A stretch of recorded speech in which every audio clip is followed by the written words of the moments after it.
بسم اللہ الرحمن الرحیم۔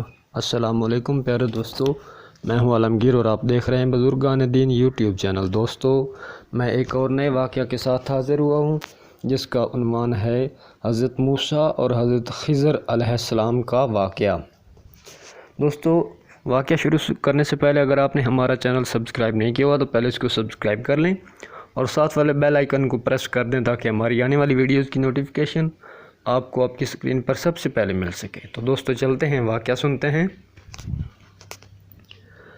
حضرت ابی بن کعب رضی اللہ تعالیٰ عنہ فرماتے ہیں کہ رسول اللہ صلی اللہ علیہ وسلم نے فرمایا، ایک روز حضرت موسیٰ علیہ السلام نے کھڑے ہو کر بنی اسرائیل میں خطاب کیا تو آپ سے پوچھا گیا کہ لوگوں میں سب سے زیادہ صاحب علم کون ہے؟ انہوں نے فرمایا کہ میں ہوں۔ اس وجہ سے اللہ تعالیٰ کا عتاب ان پر ہوا کہ انہوں نے علم کو اللہ کے حوالہ کیوں نہ کر دیا۔ تب اللہ تعالیٰ نے ان کی طرف سے وحی بھیجی کہ میرے بندوں میں سے ایک بندہ دو دریاؤں کے سنگم پر ہے، وہ تجھ سے زیادہ صاحب علم ہے۔ حضرت موسیٰ علیہ السلام نے کہا، اے پروردگار، میری ان سے کیسے ملاقات ہو؟ حکم ہوا کہ ایک مچھلی توشے میں رکھ لو، پھر جب تم اس مچھلی کو گم کر دو تو وہ بندہ وہیں تمہیں ملے گا۔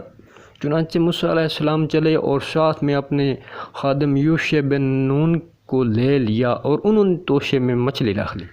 جب ایک پتھر کے پاس پہنچے تو دونوں اپنے سر اس پر رکھ کر سو گئے اور مچھلی توشہ دان سے نکل کر دریا میں اپنی راہ جا لگی۔ اور یہ بات موسیٰ علیہ السلام اور ان کے ساتھی کے لیے تعجب انگیز تھی۔ پھر دونوں بقیہ رات اور دن میں چلتے رہے۔ جب صبح ہوئی تو موسیٰ علیہ السلام نے خادم سے کہا کہ ہمارا ناشتہ لاؤ، اس سفر میں ہم نے کافی تکلیف اٹھائی۔ اور موسیٰ علیہ السلام بالکل نہیں تھکے تھے، مگر جب اس جگہ سے آگے نکل گئے جہاں تک انہیں جانے کا حکم ملا تھا، تب ان کے خادم نے کہا کہ آپ نے دیکھا تھا کہ جب ہم پتھر کے پاس ٹھہرے تھے تو میں مچھلی کو بھول گیا۔ موسیٰ علیہ السلام یہ سن کر بولے کہ یہی وہ جگہ ہے جس کی ہمیں تلاش تھی، تو وہ پچھلے پاؤں لوٹ گئے۔ جب پتھر تک پہنچے تو دیکھا ایک شخص کپڑا اوڑھے ہوئے موجود ہے۔ موسیٰ علیہ السلام نے انہیں سلام کیا۔ خضر علیہ السلام نے کہا کہ تمہاری سرزمین میں سلام کہاں؟ پھر موسیٰ علیہ السلام نے کہا کہ میں موسیٰ علیہ السلام ہوں۔ خضر علیہ السلام بولے کہ بنی اسرائیل کے موسیٰ علیہ السلام؟ انہوں نے جواب دیا کہ ہاں۔ پھر موسیٰ علیہ السلام نے کہا، کیا میں آپ کے ساتھ چل سکتا ہوں تاکہ آپ مجھے ہدایت کی وہ باتیں بتلائیں جو اللہ تعالیٰ نے آپ کو سکھلائی ہیں؟ خضر علیہ السلام بولے کہ تم میرے ساتھ صبر نہیں کر سکو گے۔ اے موسیٰ علیہ السلام، مجھے اللہ نے ایسا علم دیا ہے جسے تم نہیں جانتے، اور تم کو جو علم دیا ہے اسے میں نہیں جانتا۔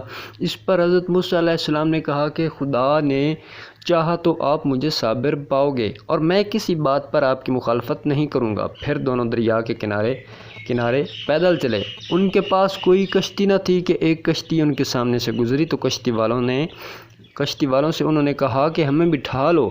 خضر علیہ السلام کو انہوں نے پہچان لیا اور بغیر کرایہ کے سوار کر لیا۔ اتنے میں ایک چڑیا آئی اور کشتی کے کنارے پر بیٹھ گئی۔ پھر سمندر میں اس نے ایک دو چونچیں ماری۔ خضر علیہ السلام بولے کہ اے موسیٰ علیہ السلام، میرے اور تمہارے علم نے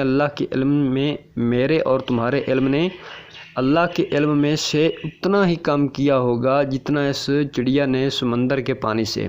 پھر خضر علیہ السلام نے کشتی کے تختوں میں سے ایک تخت نکال کر ڈالا۔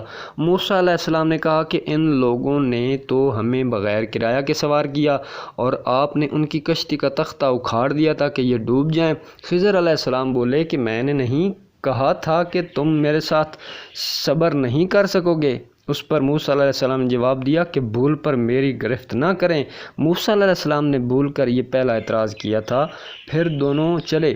ایک لڑکا بچوں کے ساتھ کھیل رہا تھا۔ خضر علیہ السلام نے اوپر سے اس کا سر پکڑ کر ہاتھ سے اسے الگ کر دیا۔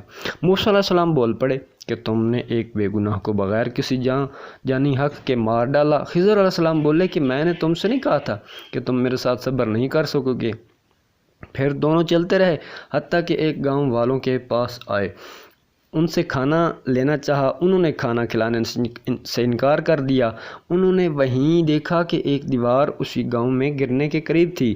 خضر علیہ السلام نے اپنے ہاتھ کے اشارے سے اسے سیدھا کر دیا۔ موسیٰ علیہ السلام بول پڑے کہ اگر آپ چاہتے تو اس کام کی مزدوری لے سکتے تھے۔ خضر علیہ السلام نے کہا کہ بس اب تم میں جدائی کا وقت آ گیا۔ رسول اللہ صلی اللہ علیہ وسلم نے فرمایا کہ اللہ تعالیٰ موسیٰ علیہ السلام پر رحم کرے۔ ہماری تمنا تھی کہ موسیٰ علیہ السلام کچھ دیر اور صبر کرتے تو مزید واقعات ان دونوں کے بیان کیے جاتے۔ دوستو واقعہ آپ نے سماعت فرمایا، امید کرتے ہیں آپ کو واقعہ پسند آیا ہوگا۔ چلتے ہیں فوائد حدیث کی طرف۔ اس حدیث پاک سے معلوم ہوا کہ اگر کوئی شخص کسی عالم اور فاضل شخص کی خدمت بجا لائے اور اس کی ضرورت کو پورا کر دے تو اس میں کوئی مذائقہ نہیں ہے۔ اور اس سے معلوم ہوا، اس حدیث سے علم میں عاجزی اختیار کرنے کی ترغیب معلوم ہوئی کہ دعویٰ نہ کرے کہ میں سب سے بڑا عالم ہوں، بلکہ یوں کہے کہ اللہ عالم ہو، یعنی اللہ تعالیٰ کو خوب معلوم ہے۔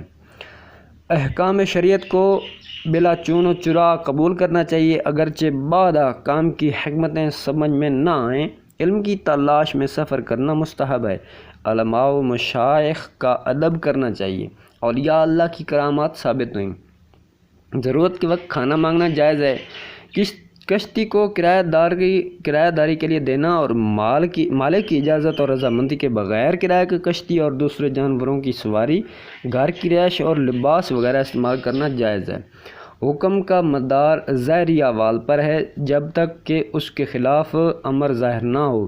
جب دو قسم کے مفاسد سے دو چار ہوں تو بڑی خرابی سے بچنے کے لیے چھوٹی خرابی کا ارتکاب کر لے۔ وعظ و ارشاد اور سوال و جواب کا تبادلہ جائز ہے۔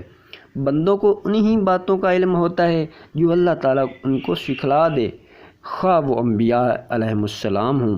معلوم ہوا کہ انبیاء علیہم السلام کو بھی بھول چوک، تعجب و تکان، بھوک و پیاس اور نیند وغیرہ چیزیں پیش آتی ہیں۔ اپنے خادم اور ساتھی کے ساتھ رفق اور نرمی کا برتاؤ کرنا چاہیے۔